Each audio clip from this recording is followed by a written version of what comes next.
culture. Naïma, une petite question pour vous. Que pensez-vous de la sous-représentation des ultramarins dans la haute fonction publique? Je sais pourquoi Yola est venue pour poser cette question. C'est une question piège de mon arrivée. Alors déjà, désolée d'arriver en retard. La période est en effet assez chargée pour nous au ministère de la Culture. Et Madame la Ministre, j'ai eu l'honneur de vous croiser la semaine dernière en salle des commissaires au Sénat. Et donc, vous pourrez aussi, je pense, comprendre cela. Alors, la sous-représentation des ultramarins au sein de la haute fonction publique, je dois dire que je n'ai pas de statistiques personnellement sur le nombre exact d'ultramarins au sein de la fonction publique, donc je ne suis pas en mesure d'apporter des éléments fiables et stabilisés sur ce sujet. En tout cas, me concernant, vous l'avez rappelé, Yola, donc j'ai fait Sciences Po, et puis j'ai fait HEC, et puis j'ai fait l'ENA. Voilà, j'avais pas trop quoi faire dans ma vie, donc j'ai un petit peu diversifié le champ des possibles.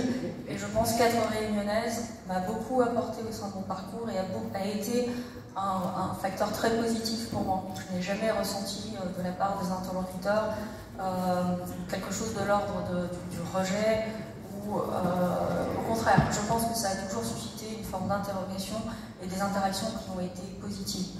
Donc je pense que l'intégration des ultramarins au sein de la République est quelque chose qui est accueilli de façon très favorable et de façon très positive aujourd'hui, qui a un véritable besoin.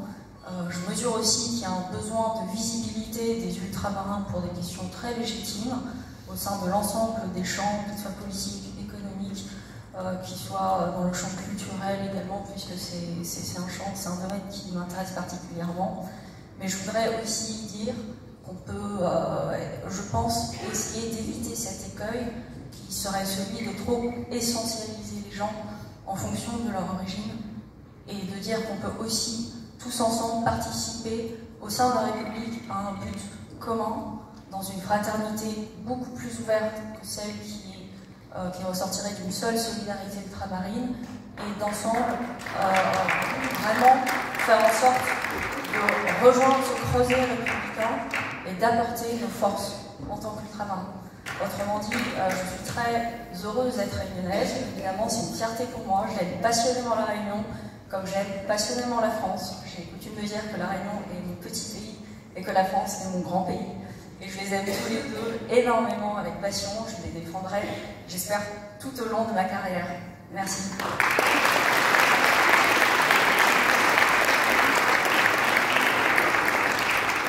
Madame la Ministre, souhaitez-vous tirer un mot sur ce sujet? Nous savons que les actions positives sont des mesures très impopulaires en France, mais que pensez-vous des quotas dans la haute fonction publique? Alors, on m'a questionné sur ce sujet davantage quand j'étais ministre de la fonction publique. Pour avoir, je profite de votre présence. À ce moment-là, aussi regarder quelles étaient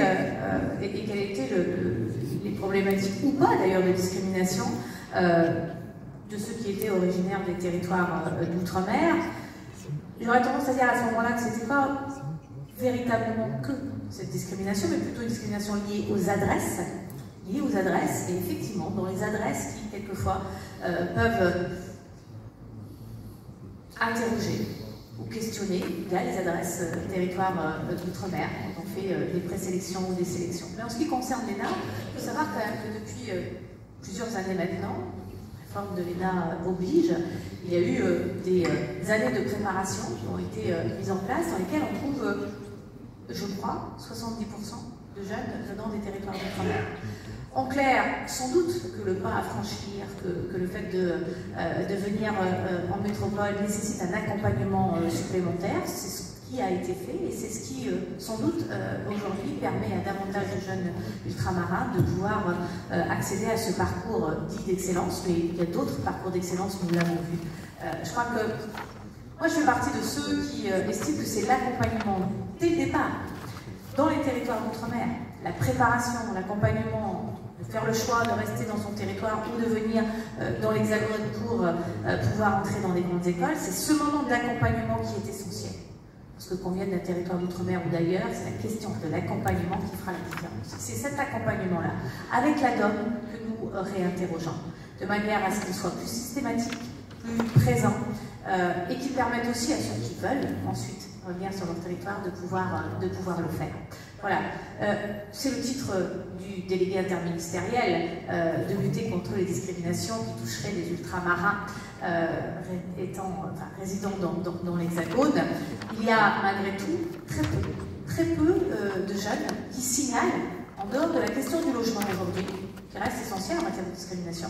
Il y a très peu d'ultramarins qui signalent une discrimination sur l'accès à des grandes écoles ou l'accès à des formations particulières. Alors c'est soit parce qu'ils méconnaissent effectivement ce délégué interministériel, soit parce qu'ils ne souhaitent pas effectivement évoquer ce sujet, ou encore tout simplement parce qu'elle diminue de plus en plus. Moi j'ose croire qu'elle diminue de plus en plus. Merci.